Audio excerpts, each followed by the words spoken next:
ಯಾದಗಿರಿ ಜಿಲ್ಲೆಯ ಶಹಾಪುರ ತಾಲೂಕಿನಲ್ಲಿ ಬರುವ ವನದುರ್ಗ ಗ್ರಾಮ ಪಂಚಾಯಿತಿ ಅಧಿಕಾರಿಗಳ ನಿರ್ಲಕ್ಷ್ಯತನ.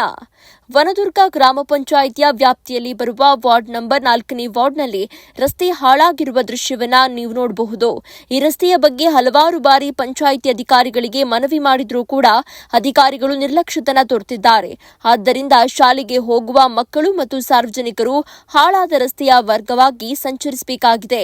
ಆದ್ದರಿಂದ ಸಾರ್ವಜನಿಕರಿಗೂ ಮತ್ತು ಮಕ್ಕಳಿಗೂ ತೊಂದರೆ ಉಂಟಾಗಿದೆ. ಈ ಕಾರಣದಿಂದ ಹಲವಾರು ರೋಗಗಳನ್ನು ಸಂಭವಿಸುವ ಸಾಧ್ಯತೆ ಇದೆ.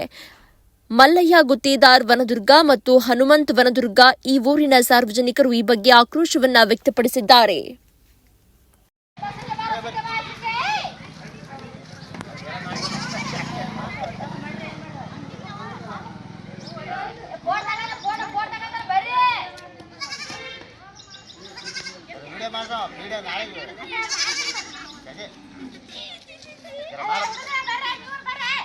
ಅವಾಗ